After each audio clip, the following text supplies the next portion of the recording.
are elbows deep in a student check-in. Maybe you're helping students work through a conflict, or you're helping somebody calm down, and then the phone rings. Come get this student. I have had enough. And just like that, your day shifts. You're walking down the hallway toward another behavior situation again. Maybe it's your third one in the week. Maybe it's your third one in a day. And if we're being honest, these situations get to where they're not even about the student anymore. Here's the truth that nobody really wants to say out loud. Sometimes the real behavior problem isn't the student. It's the adult in the room. And when we as school counselors jump in to fix those issues every time, we become part of the problem. Ouch, that hurts, doesn't it? We are helpers. We want to make things better, and that's a bitter pill to swallow. I know that because I've been there. But I'm telling you, we have some solutions to this so that you don't have to worry anymore. Hey there, welcome back to the School for School Counselors podcast, where we talk about what's really happening on school campuses in real time and how you can show up with confidence, clarity, and strategy.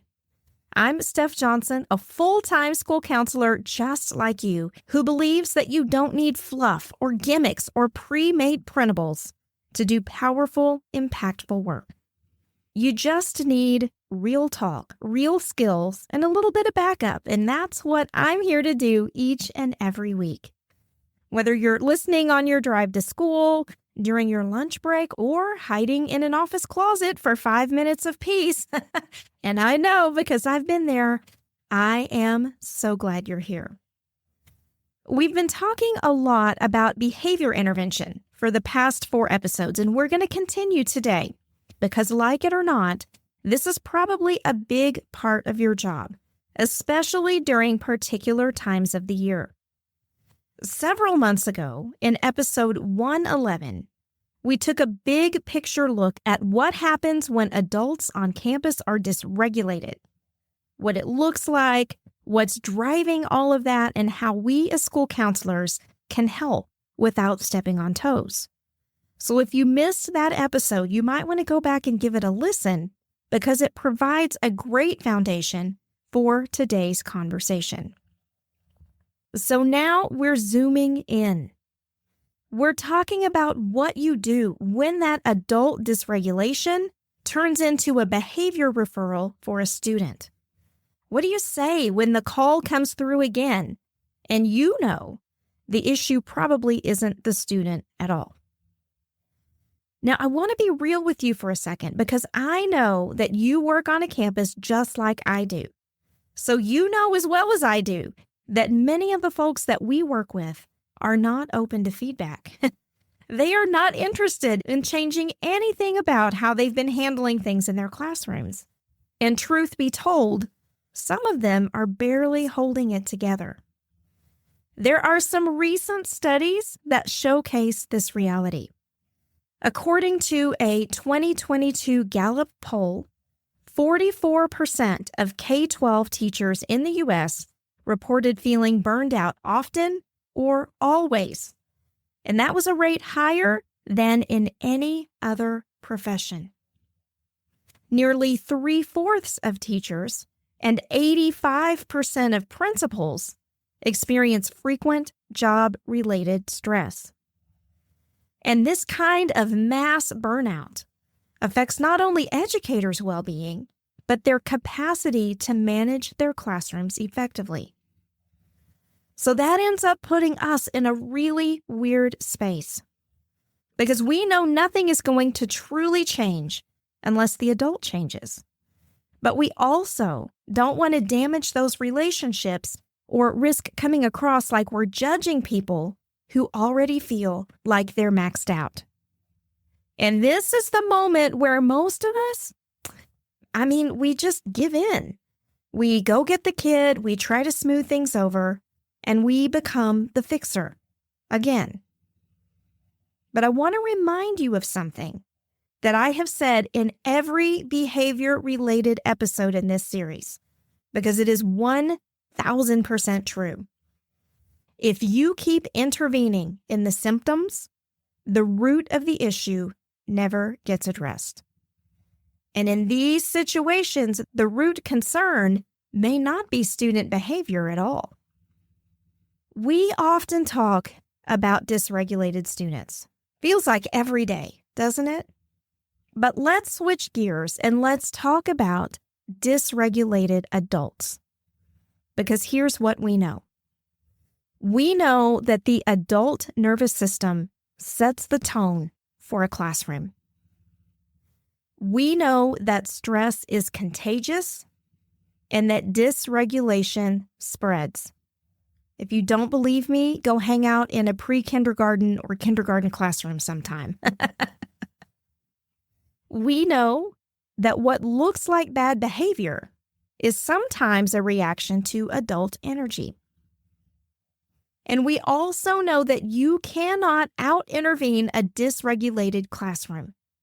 It is like showing up and trying to plug a volcano with a Band-Aid. It's not gonna work. But let me be super clear here. This isn't about blaming our teachers.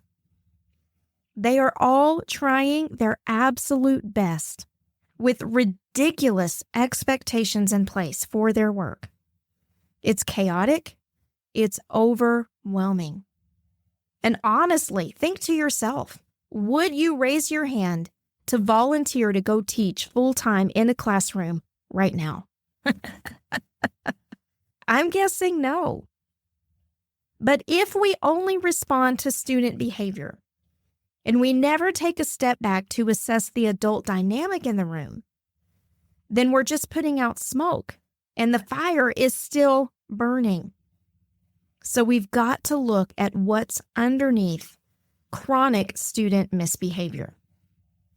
Are there ways that we can tell when it's not really the kid? Here are some signs. 1, the student only struggles in 1 or 2 classrooms.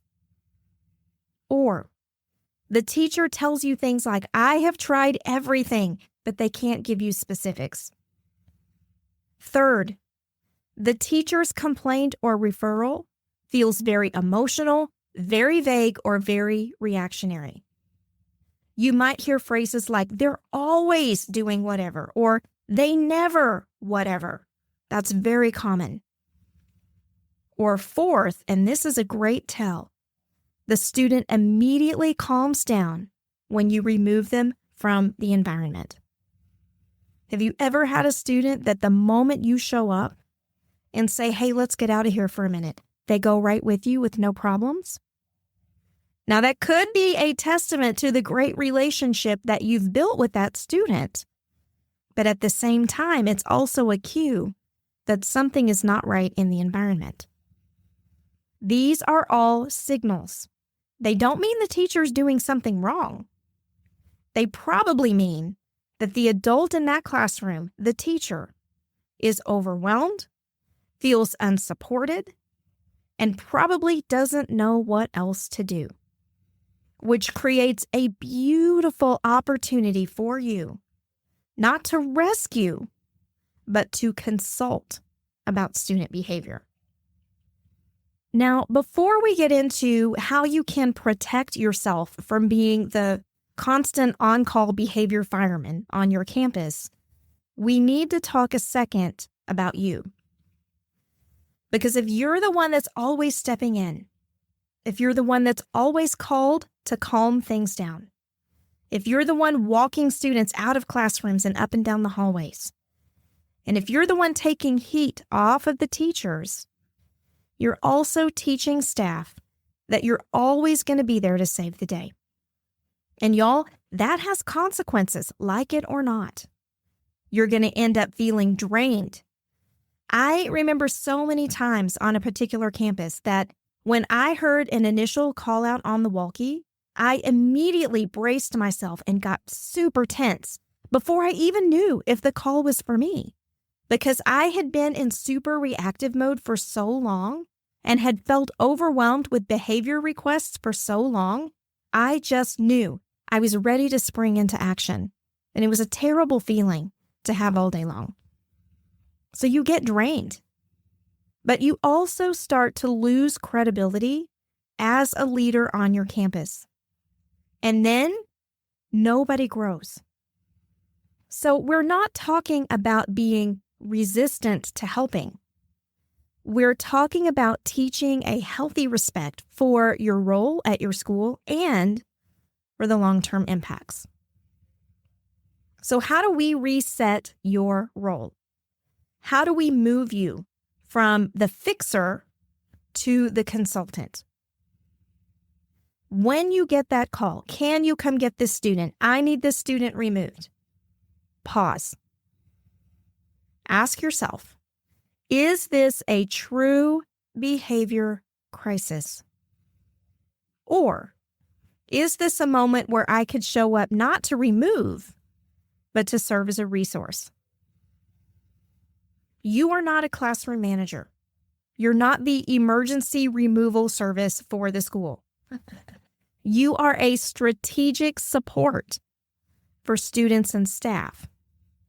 And that means you can step into these situations with a purpose and a plan to change the extent of your involvement. One amazing way that you can do that is through the 5-minute behavior consult. This is where your solution-focused counseling skills come into play. Don't panic, because when we talk about solution-focused counseling, we imagine counseling sessions, right? That's not what I'm asking you to do. I don't think you should be scheduling teachers for 15-minute meetings in the middle of your day. I think you need something more simple, something faster, and something equally as powerful. So the 5-minute behavior consult serves as a fast, future-focused conversation that has roots in solution-focused principles. It helps the teacher move from I'm stuck to I have something I can try. So if you know your solution-focused counseling principles, you know that when we engage in this type of conversation, we focus on what's working. We're going to ask future-oriented questions. What would things look like if they were just 10% better? And we're going to empower teachers because we're not solving the problem. We're not throwing a bunch of strategies at them. We're just helping them find the next best step. Whether you catch this teacher in the hallway in passing, you stop by after a class, or you send a quick email, you can use this structure every single time. First, we're going to ask what's happening. And we need to ask for specific behavior. If we hear labels like he's out of control, or she's always out of her seat, or he's constantly disrupting the class, that doesn't help. We need to know specifically what are the behaviors that are happening.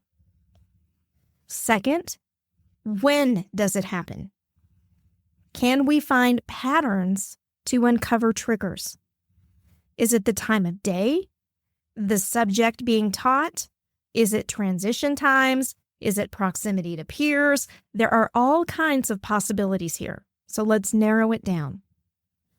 Then after we've defined what's happening and when it happens, we ask what's been tried already.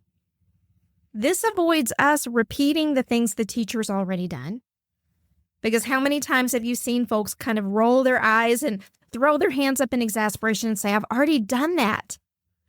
They're going to feel frustrated with you and like you're trying to reinvent the wheel. We want to avoid that. And we also want to show the teacher that the efforts they've put in so far are seen. And then fourth, out of the things you've tried, what's worked, even if it was just a tiny bit. This is a key right here, because even partial success is going to lead you toward what can really work. And then last, we're going to ask, what one small thing do you think you could try next? We're not aiming at a full overhaul. We're just looking at that next best step. What does that teacher feel they can actually do today without needing to get any training or an extra prep period or a miracle, right? What one small thing can they try? So let me recap that, because that is powerful. It is so simple on one level and so profound on another. What's happening? When does it happen? What's been tried already? What's worked even just a little bit? And what one small thing would you like to try next? If we ask these questions and we're very intentional about the conversation, it won't fix everything, but it will create movement. And when people feel a little bit of momentum, they're more hopeful, they're more confident, and they become way more open to change. And then here's the part about this that most people miss. After you've had this conversation and the teacher has committed to that one small next step, you circle back. Check in with them. Give them some encouragement. Reinforce not only the student's progress, but the teacher's progress too. Because if we're real about what it's like to work on a school campus, most teachers do not get positive feedback unless it's like Teacher Appreciation Week or something like that. Your support might be the one thing that keeps them from walking out the door.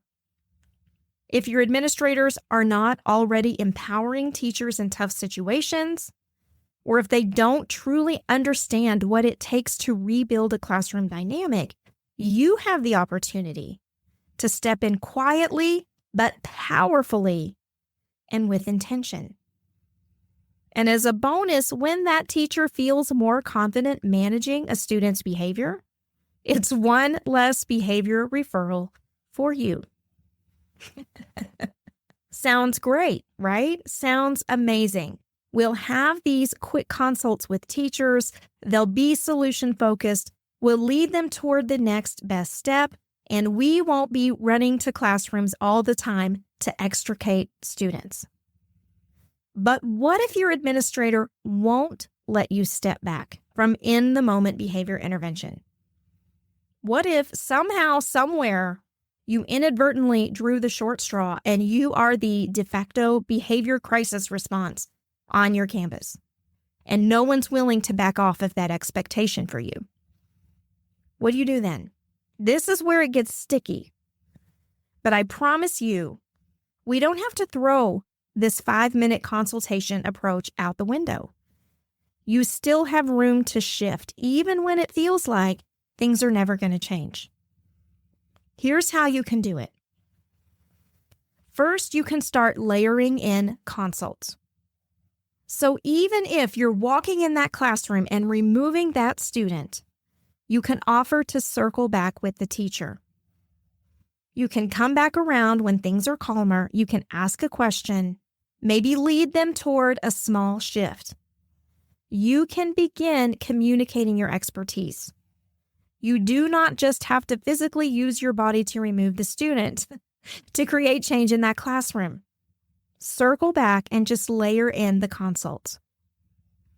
Secondly, show your administrators what you're seeing. This is where your data comes in clutch. Track how often you're called for these behavior concerns. How long does it pull you away from what you were supposed to be doing? What percentage of your week are behavior crisis calls taking up? Now, if you're not sure how to start that process, or you feel overwhelmed in capturing your use of time data, that's something that we work on all the time in our School for School Counselors Mastermind, because we know your numbers tell your story. And we have so many members in the mastermind that have done just that. To be able to make a case for additional supports, for better accommodations, and even to keep their current jobs. We know how to do this. So if you're having trouble with that data, come join us and let us help you out. Because if you don't show your administrators through your data what's going on, nobody else is going to do it. That's showing strategy, not refusal. So it's not about rebelling against the expectation for you at your school. It's just about realigning your intents and purposes. So we've talked about how to tell when it's not really a concern with the student so much as it is with the adult in the room. We've talked about strategically shifting from being the behavior fixer to the behavior consultant. And we've talked about how you can conduct a 5-minute behavior consult with teachers in a solution-focused way to empower them to find their next best steps. And we even talked about what to do if your administration is reluctant to let you do all of that. But now let's zoom out a minute. Because I don't know if you know this, I just learned about it recently. But the National Association of Social Workers just dropped their new school social work framework. And y'all, they did not hold back.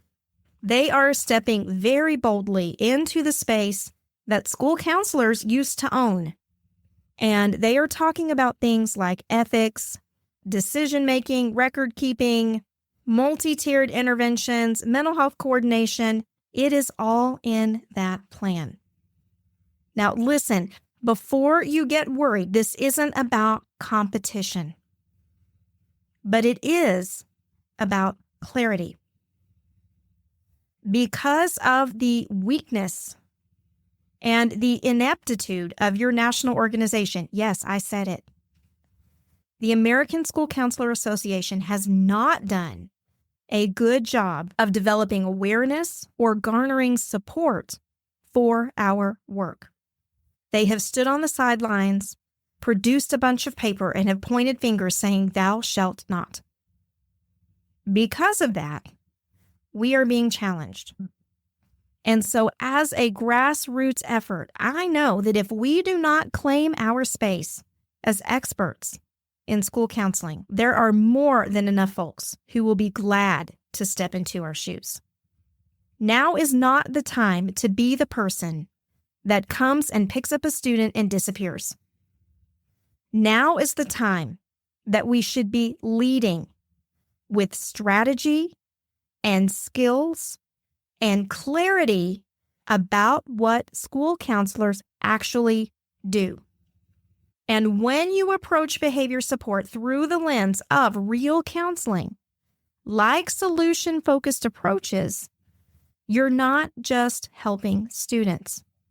You're proving your value, you're helping protect your role, and you're elevating your job on campus. My friend, you were never intended to be a behavior bouncer. You are not on your campus to be the emotional shock absorber. And you are not there to be the Band-Aid every time something breaks. You are there to lead. And sometimes leadership looks like walking toward a dysregulated teacher or adult, not with judgment, but with calm and clarity and compassion, and saying, "What's going on? What's worked, even just a little bit? What do you think we can try next?" It looks like helping your staff take one step forward and then showing up again the next day to reinforce their success. It looks like modeling what a regulated, strategic adult actually looks like, especially when everybody on your campus seems to be running on empty. So the next time that the phone rings and somebody says, "Come get this kid," take a breath, hold your ground, and remember, it's not just about helping the student. It's time to change the culture around behavior intervention. Now, after listening, if you're still not sure how this could possibly work on your campus, you're probably not alone. This is a huge undertaking, and it's one that's going to take time. I'm actually going to release a mini episode later this week all about the common objections that school counselors are going to have to this approach. And then I'm going to show you how to make it work, even if you're not in an ideal situation. Sound good? Hey, I have enjoyed all of this behavior talk, and I hope that it has been helpful to you. The number one goal of this podcast is to bring you the best and evidence-based, best practice information for your school counseling program. Because so often you get taken advantage of, you're overutilized and misappropriated. And y'all, it's time to change that.